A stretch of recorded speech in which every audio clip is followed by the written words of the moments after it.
Part 1. The pride of the Kriegsmarine. In the closing years of the 1930s, the German Navy, the Kriegsmarine, stood at the edge of rebirth. Under the shadow of the Treaty of Versailles, Germany had been forbidden from building the great ships that once made its name feared on the seas. Yet, under Hitler's new Reich, that shadow was lifting. Deep in the shipyards of Blohm and Voss in Hamburg, something extraordinary was taking shape. A warship so large, so formidable, that even its silhouette would strike awe into the hearts of those who saw it. Its name was Bismarck. She was laid down in July 1936, her construction shrouded in secrecy. Workers spoke of her in whispers, a steel giant rising from the slips. For years, she was nothing but a skeleton of girders and plates, but as her hull began to take shape, even the skeptical engineers began to realize what they were creating. By the time she was launched in February 1939, Bismarck had become the very symbol of German naval resurgence. Over 200,000 people gathered at the shipyard, their voices echoing across the Elbe River. The ship's sponsor, Dorothee von Lohenfeld, granddaughter of Otto von Bismarck himself, smashed the bottle of champagne against the towering bow. I christen you Bismarck. May you be victorious and bring glory to Germany. The ship slid into the water, the crowd erupting in cheers. Adolf Hitler, standing nearby, watched in silence. Even he seemed impressed by the magnitude of the moment. The Bismarck was no ordinary battleship. She was the culmination of engineering ambition, 251 meters long, over 50,000 tons fully loaded, her main battery consisting of 8 15-inch guns capable of striking a target more than 20 miles away. Her armor belt was up to 320 millimeters thick, her fire control systems among the most advanced in the world. She was fast, 30 knots at full power, and nearly unsinkable, or so her designers believed. To command such a machine required a man of precision, experience, and calm authority. That man was Captain Ernst Lindemann, a career naval officer, respected by his crew, methodical in thought and manner. His reputation was that of a perfectionist, but one who understood the burden of command. In April 1941, he was ordered to prepare Bismarck for her first mission, Operation Rheinübung, a breakout into the Atlantic alongside the heavy cruiser Prinz Eugen. The goal, to intercept Allied convoys carrying vital supplies from America to Britain. For months, the crew had trained relentlessly. The ship's corridors echoed with the clanging of boots, shouted orders, and the rhythmic hum of machinery. The men learned to live inside this metal world, a floating city with its own heartbeat. In the engine rooms, temperatures soared past 40 degrees Celsius as the massive turbines roared to life. Above, gunners practiced loading and firing drills, their shells hoisted by mechanical lifts from deep within the magazines. At night, the ship's loudspeakers would crackle with the captain's calm voice, "Gentlemen, we are the tip of Germany's sword. Remember your training, and remember your duty." For many of the younger sailors, this was their first voyage into war. They admired their captain, tall, composed, rarely smiling but never unkind. "He knows what he's doing," one crewman said. "If anyone can get us home, it's Lindemann." On May 18, 1941, the final orders arrived. Bismarck and Prinz Eugen were to sail from Gotenhafen, under the overall command of Admiral Günther Lütjens, a veteran of earlier Atlantic operations. Lütjens was calm, professional, but deeply cautious, aware that the British fleet was vast, and that Germany could ill afford to lose her prized battleship. Before dawn on May 19, the two ships slipped their moorings and headed into the Baltic. Their departure was masked by heavy weather and radio silence. Only a few officers knew their true destination. On the bridge, Captain Lindemann and Admiral Lütjens stood side by side. The gray sea stretched endlessly ahead. "The weather favors us," Lindemann said quietly. "Yes," replied Lütjens. "But the Atlantic is long, and the enemy is vigilant." The captain nodded. "We will need both luck and discipline." Lütjens looked at him with a thin smile. "Discipline we have. Luck, we shall see." As Bismarck entered the North Sea, the crew settled into the rhythm of operations. Watches rotated every 4 hours. Mess decks were crowded, the air thick with the smell of diesel and sweat. Yet, there was pride in every face. They were aboard the greatest battleship ever built. Each morning, the crew gathered on deck for inspection. The steel gleamed under the pale light. Seagulls followed in the wake as if escorting the ship to destiny. From the bridge, Lindemann often watched the horizon through his binoculars. The sea was endless, gray, cold, and indifferent. He knew the dangers ahead: the British home fleet, aircraft from Scapa Flow, the treacherous weather of the Denmark Strait. But he also knew the power beneath his feet, the engines humming like thunder, the guns silent but waiting below decks. The camaraderie among the men grew. They played cards, sang songs, and exchanged stories. "When we return," one sailor said, "they'll say Bismarck was unstoppable." Another grinned. "They'll put our picture on the wall in Berlin." But among the officers, there was unease. Lütjens had made it clear: no unnecessary engagements. Their mission was to strike commerce, not seek battle with enemy warships. "Avoid the enemy's main force," he said in the briefing room. "Our goal is disruption, not glory." Lindemann listened but said nothing. Later, as the admiral left, he confided to his first officer, Commander Schneider, "He's right, of course. But if the British corner us, we'll have no choice." Bismarck was not built to run.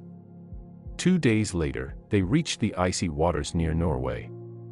There, the ships refueled from the tanker Weissenberg and took on additional supplies. The men stretched their legs, some for the last time. Local fishermen, watching from afar, could only guess what this mighty vessel was doing in their fjords. Rumors spread quickly. Within hours, British intelligence knew that Bismarck was at sea. The trap was already forming. On May 21st, the two ships passed through the narrow channel between Greenland and Iceland, the Denmark Strait. The weather turned violent. Snow and fog rolled in, waves crashing over the decks. The temperature dropped below freezing. Inside the ship, condensation dripped from pipes, the air thick with moisture. Yet the crew remained focused. Radar operators scanned the void for any sign of pursuit. The gunnery crews kept their weapons ready, knowing the enemy was out there, somewhere beyond the fog. In the radio room, operators intercepted fragments of Allied messages, enough to know they had been spotted. British reconnaissance aircraft had sighted them near Bergen. Lütjens issued new orders: radio silence, evasive maneuvers, and increased speed. The engines thundered, churning the sea into a boiling wake. Late that night, Captain Lindemann walked the deck, coat pulled tight against the wind. The sea spray stung his face.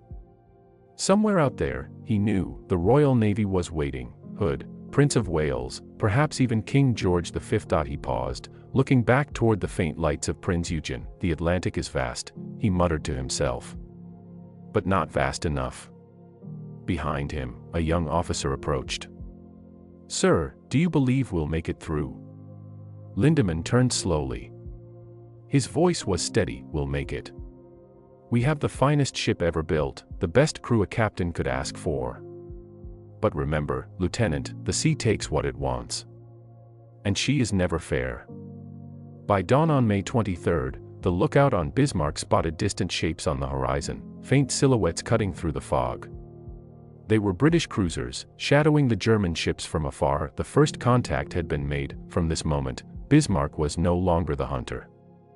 She was being hunted. Lütjens stood on the bridge, binoculars fixed on the enemy. "So, they found us." Lindemann nodded grimly. "Then we have no choice. We go through them, or not at all." The admiral's voice was calm but final. "Prepare for battle stations. Inform Prince Eugen. We will meet them in the morning light." Part 2. Through the Denmark Strait. The morning of May 24, 1941, dawned gray and cold over the North Atlantic. A thick fog drifted across the Denmark Strait, swallowing the waves and muffling the wind. Somewhere beyond that gray curtain lay the enemy, and destiny. On the bridge of Bismarck, Captain Ernst Lindemann stood beside Admiral Gunther Lütjens, their eyes fixed on the sea ahead. The tension was tangible. Each man aboard could feel it, a silent electricity that ran through the steel of the ship. Down below, the engines throbbed with steady rhythm, each vibration echoing like a pulse beneath their feet. The boilers hissed and roared, forcing life through the ship's veins.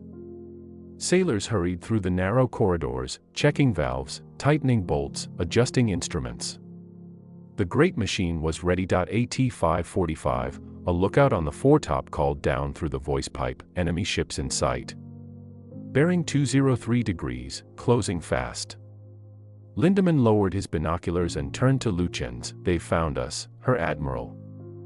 Lütjens nodded, calm as ever. "Then let them come. Prepare the ship for action." The command echoed through the decks, "Gefechtsstationen." Battle stations. Sirens wailed, boots thundered on steel floors. In the turrets, massive shells the weight of small cars were hoisted into loading chambers, gunners strapped into their positions.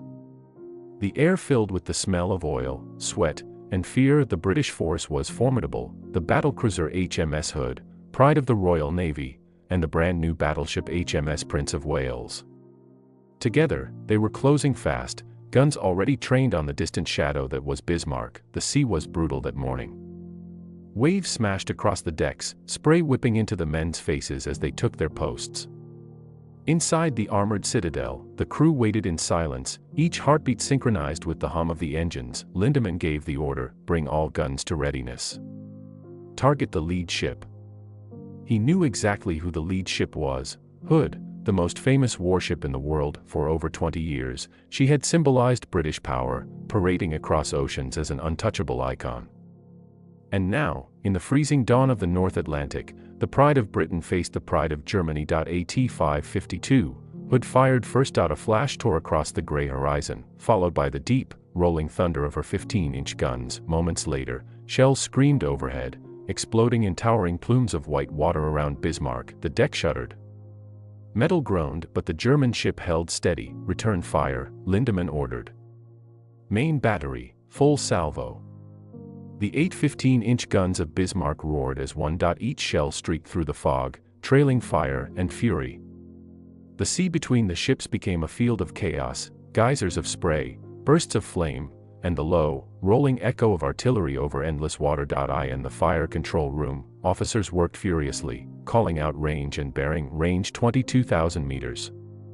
Adjust elevation 1 degree up, fire." Another volley thundered. Prinz Eugen, just ahead of Bismarck, joined in, her smaller guns flashing like lightning. The British answered in kind. Hood's second salvo straddled Prinz Eugen, a near miss. Inside Hood, officers watched as their own shells rained around the German formation. But something was wrong. The range was closing too quickly.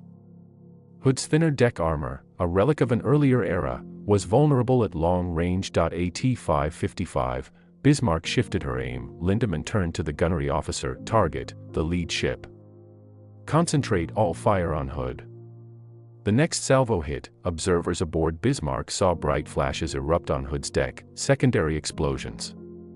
Smoke began to pour from her midsection, but still she came on, undeterred, firing back with fury. Then came the moment that would etch itself into history. At 6 o'clock hours, Bismarck's fifth salvo found its mark point. One of her 15-inch shells struck Hood amidships, between her aft turrets, where ammunition and fuel were stored. There was a flash, then a second, larger, brighter, and then, in the space of a heartbeat, the ship that had been the pride of the Royal Navy was gone. A column of fire and smoke shot 1,000 feet into the air. Observers aboard Bismarck and Prince of Wales alike stared in disbelief as the Hood broke in two. Within moments, the massive battlecruiser rolled over and sank, carrying with her more than 1,400 men.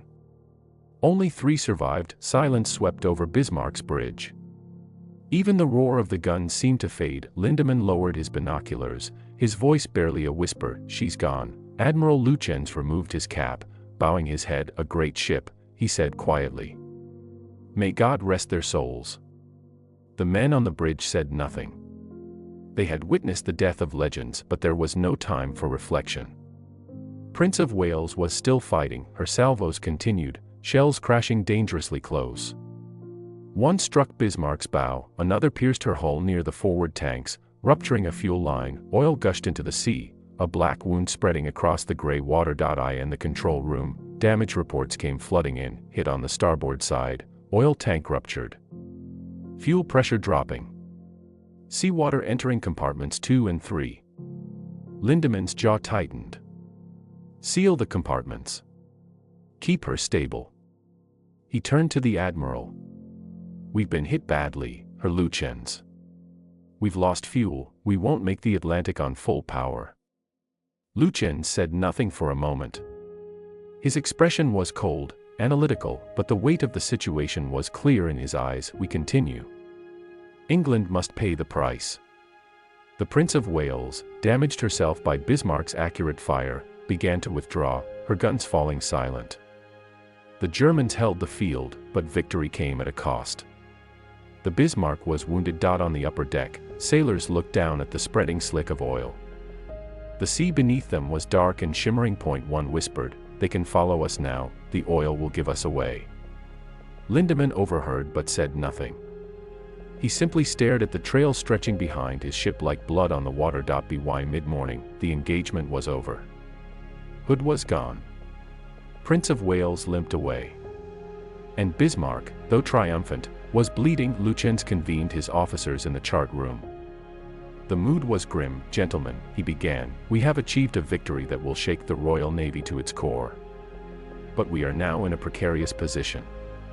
We have been sighted, and the enemy will not rest. Every ship in the Atlantic will be hunting us." Lindemann leaned over the chart. "We cannot continue commerce raiding. Not with this damage. We must head for St. Nazaire for repairs." Lütjens hesitated. "Berlin expects us to continue operations." Lindemann's voice hardened. "With respect, Herr Admiral, Bismarck is wounded. If we press on, we risk the ship." There was a long pause. The hum of the engines filled the silence. Finally, Lütjens nodded. "Very well. We make for the French coast. We will evade pursuit." The course was set, southeast, toward occupied France. The wounded Leviathan turned into the cold wind, engines groaning as she pushed through the heavy sea. As the hours passed, British reconnaissance aircraft scoured the skies. Bismarck's radio operators intercepted frantic transmissions. The British were mobilizing everything: cruisers, destroyers, battleships, and carriers. The hunt was on. That night, the crew moved quietly through dim red-lit corridors. The reality of war had sunk in. The thrill of victory over Hood was gone, replaced by a cold understanding. They were being hunted by an empire enraged. Down in the mess hall, a group of sailors spoke in hushed voices. "Do you think they'll catch us?" "The Atlantic's a big place," another answered. "Maybe not." "Maybe," came a third voice, "but the British, they won't stop. Not after Hood." Up on the bridge, Lindemann looked out into the Black Sea. The wind howled through the rigging, the bow plunging into waves taller than a house. The ship moaned with each impact, as if the ocean itself was trying to drag her down. He turned to his watch officer. "Keep all lights extinguished. We'll need every shadow we can find." The officer nodded. "Yes, sir." And there, in the cold, endless dark of the North Atlantic, Bismarck pressed on, wounded, defiant, and alone. Behind her, the trail of oil stretched like a signature across the sea, pointing the way for those who would come. The hunters were gathering, and soon, the most famous chase in naval history would begin. Part 3. The hunt. The Atlantic stretched endlessly in all directions, gray, cold, indifferent. The once proud Bismarck cut through the water, her hull scarred from the battle with Prince of Wales. The roar of victory over Hood had faded into the hollow hum of damaged engines and the anxious whispers of men who knew the entire Royal Navy was coming for them. The hit from Prince of Wales had not crippled the ship outright, but it had struck a deadly blow. One of the shells had pierced below the waterline near the bow, flooding the forward fuel tanks. The leak was slow but unstoppable. The Bismarck, pride of Germany, was now bleeding oil into the Atlantic like a wounded beast, marking its trail for the hunters to follow. Admiral Lütjens knew it. So did Captain Lindemann. In the chart room, the two men stood silently over the navigation table, the red light of the lamp casting deep shadows across their tired faces. "Lindemann, we cannot outrun them forever, Herr Admiral. The ship's range is compromised. Even if we reach Brest, the British will be waiting. Lütjens, perhaps. But if we turn back, we sign our own death warrant. The Führer expects victory, not retreat." The Admiral's tone was calm, but his eyes betrayed fatigue. He was a man caught between duty and the grim reality of the sea. He had already ordered Prince Eugen to separate and continue raiding Allied shipping. Now, Bismarck would make for the French coast alone. The North Atlantic storm began to build that night. Rain lashed against the superstructure, and waves pounded the steel hull with deafening force. Men stumbled across wet decks, clutching ropes and railings. The vastness of the ocean had never felt so hostile. In the radio room, operators intercepted British signals, chatter from destroyers, from reconnaissance aircraft. The enemy was closing in. Every transmission, every sighting, made the tension aboard Bismarck grow heavier. On May 24, British forces across the Atlantic were mobilized. The sinking of Hood had sent shockwaves through the Admiralty. Churchill himself had ordered, "Sink the Bismarck." It was not a suggestion. It was an obsession. Dozens of ships began to converge, King George V, Rodney, Ark Royal, and countless destroyers. Aircraft scouted the endless sea. The North Atlantic had become a trap. Back aboard Bismarck, the crew worked day and night to patch the forward tanks, to contain the fuel leak, to maintain speed. The air inside the ship was thick with the smell of oil, sweat, and fear. Engineers labored waist-deep in cold water, tightening bolts and hammering steel plates against the flow point. One young sailor, his hands trembling, muttered under his breath, "They'll come for us, won't they?" His comrade, older and weary, replied quietly, "They already are." By May 26, the situation had worsened. The weather had calmed, good for the British. At dawn, a Catalina flying boat from the RAF spotted an oil slick trailing through the sea. Following it, the aircraft found Bismarck. The news spread across the Allied fleet like fire. On Ark Royal, Swordfish torpedo bombers were readied for launch. The old biplanes looked fragile compared to the massive German battleship they were sent to destroy, but they carried deadly torpedoes beneath their wings. That evening, the Swordfish squadron took off into the storm. Their engines coughed and roared as they climbed through rain and wind, the pilots struggling to see through the spray. Somewhere in the darkness below lay the most feared warship on Earth. Aboard Bismarck, the men heard the sound of aircraft engines before they saw them. The alarm bell rang out, Flieger alarm, and anti-aircraft gunners scrambled to their stations. Tracer fire streaked through the air as the Swordfish dived in. The flak guns thundered, filling the sky with exploding shells. The old biplanes weaved between bursts, some trailing smoke, others pressing their attack. Lindemann, shouting, "Hold your fire steady. Track them, don't waste ammunition." One torpedo hit near the midship armor and did little damage. Another exploded harmlessly in the wake. Then came the fateful strike. One torpedo, guided by chance and courage, slammed into the stern. The entire ship shuddered. The deck tilted. Men were thrown off their feet. A deep metallic groan echoed through the hull. The rudder was jammed. Bismarck began to circle slowly, unable to steer. In the control room, engineers fought desperately to free the mechanism, but it was hopeless. The explosion had bent the shafts, locking the rudders permanently. Lindemann, report. Engineer officer, rudders jammed, sir. We can't steer.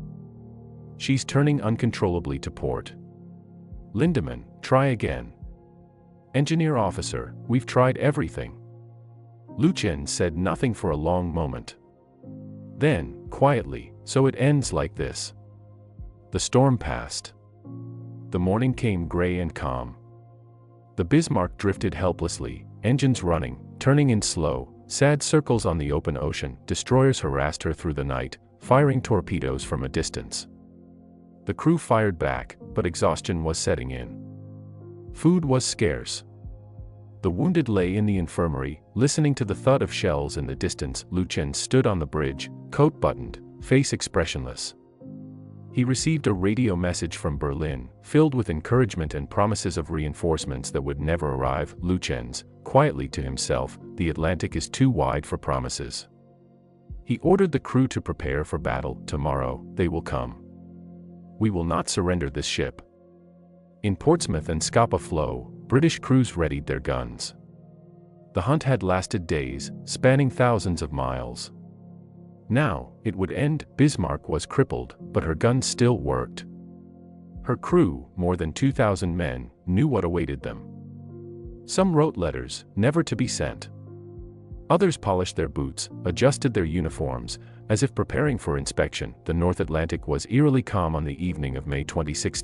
Below deck, the chief engineer made one last attempt to repair the rudders. He worked with his hands bleeding, sparks flying from the tools above him. Sailors sang quietly, a German naval hymn. Soft and mournful, night descended. The sea glowed faintly under the moonlight. The British destroyers shadowed the crippled giant, firing now and then to keep her awake. Every flash on the horizon reminded the men aboard Bismarck that the end was near. In the radio room, one final transmission was sent: ship unmaneuverable. We will fight to the last shell. Long live Germany. Lütjens read the message once, then folded it neatly and placed it in his pocket. Lütjens, we have done our duty. Tomorrow, history will judge us. Part 4, The Last Battle, May 27, 1941.0500 hours. The gray light of dawn spread slowly over the Atlantic. A calm sea stretched as far as the eye could see, a cruel stillness before the storm. The Bismarck, majestic even in her suffering, drifted helplessly in lazy circles. Her once proud flag still flew from the mast, defiant against the cold morning wind. Below deck, the crew moved with quiet precision. There was no shouting, no panic, only the steady rhythm of men who knew what was coming and were determined to face it. Ammunition was hauled up, shells loaded into magazines, anti-aircraft gunners checked their sights. The engineers kept the turbines running at half power, but the rudders were beyond repair. Captain Ernst Lindemann stood on the bridge, hands clasped behind his back. His uniform was immaculate, his posture calm. Beside him, Admiral Gunther Lütjens looked out across the sea through his binoculars. His face was pale and drawn, his eyes fixed on the horizon. Lindemann, they'll come at dawn. Lütjens, they always do. The crew could sense them before they saw them, the distant rumble of guns, the faint echo of engines across the water. The hunters had arrived. At 0845 hours, the silhouettes of two British battleships appeared on the horizon, HMS Rodney and King George V. The two giants advanced steadily, black smoke trailing from their funnels. Behind them, cruisers and destroyers formed a deadly perimeter. The British gunners began to range their targets. On Rodney, Admiral Tovey gave the order, commence firing. The first salvos roared through the morning air. Great plumes of water erupted around Bismarck as 16-inch shells screamed overhead, smashing into the sea with thunderous explosions. Inside the German ship, the deck shook violently. Instruments rattled, lights flickered. Lindemann gripped the edge of the chart table. Lindemann, shouting, return fire. All main batteries, target Rodney. Fire when ready. The Bismarck answered with a roar that seemed to shake the sky. Her 15-inch gun spat flame and fury, the shells whistling toward the enemy. The recoil thundered through the decks. The first salvo fell short. The second splashed wide. The third, nearly a hit. But Bismarck's fire control was crippled, her rangefinders damaged by previous air attacks. She was blind, fighting by instinct. Rodney's next salvo struck home. A massive explosion ripped through Bismarck's forward superstructure. Steel plates tore open. Shrapnel tore through compartments. Men were hurled to the deck. Officer, hit on the bridge. Damage to turret. Anton. Lindemann, keep firing. Don't stop. The air was thick with smoke and cordite. Flames danced along the deck. Yet the German gunners fought on. Even with her steering gone, Bismarck turned her guns toward the enemy again and again, defiant to the last. BY-0900, the range had closed to less than 10 miles. The British ships fired broadside after broadside, their shells crashing into Bismarck like hammer blows. The sound was deafening, metal shrieking, explosions tearing through the hull, men screaming beneath decks. Turret. Anton was destroyed. Bruno fell silent soon after. The forward command post was obliterated by a direct hit. Still, Bismarck's aft guns fired one last time. The shells landed short, splashing harmlessly against the waves. Lindemann, calmly, cease fire. The guns are finished. He turned to his bridge crew, his voice low but steady. It has been an honor to serve with you all. A moment of silence passed. broken only by the distant thunder of British guns. Below deck, chaos reigned. Fire spread through the forward compartments. Smoke filled the corridors. Men tried to reach the pumps, to save their ship, but the flooding was unstoppable. The chief engineer shouted over the roar of flames, "The forward bulkhead's gone. We can't hold her." One sailor knelt beside his friend, mortally wounded, clutching his dog tags. The ship trembled as another shell tore through the hull, sending a shockwave of heat and steel. "Sailor, softly, tell them we fought hard, the rest was lost." To the roar of the SEA.AT-0930, the British destroyers moved in, launching torpedoes from close range. Each impact tore deeper into the wounded battleship. Admiral Lütjens stood silent on the bridge, gazing into the burning sky. Smoke swirled around him, the deck trembling beneath his boots. He turned to Lindemann and nodded once. "Lütjens, send the signal. Scuttle the ship." Lindemann gave the order without hesitation. The engineers below knew what it meant, to deny the enemy their prize. They opened the flooding valves, setting charges in the engine rooms. The sea began to rush in. "Lindemann, all hands, abandon ship." The command echoed through the corridors. Men scrambled for the deck, some praying, some silent. The water was cold, black, and merciless. As the final shells crashed into her hull, Bismarck began to list to port. Her great towers leaned, her flag still flying defiantly. The deck tilted steeply as water poured into the ruptured compartments. One final explosion, a flash of orange and white, tore through the midsection. Then the ship began her slow descent. Lindemann, to himself, "The sea takes back what man builds." He removed his cap and placed it on the console. Witnesses would later say he stood motionless as the water rushed in, refusing to leave his post. The last to see him reported his final words, barely audible over the thunder, "Long live Germany." At 10:39 a.m., the Bismarck was gone. The waves rolled over the spot where she had stood, swallowing steel, fire, and memory. Out of more than 2,200 men, only about 110 were pulled from the freezing sea by British and German ships. The rest were lost to the depths, entombed in their ship, the pride of the Kriegsmarine, now a grave beneath the Atlantic. Admiral Tovey aboard King George V watched as the giant disappeared beneath the waves.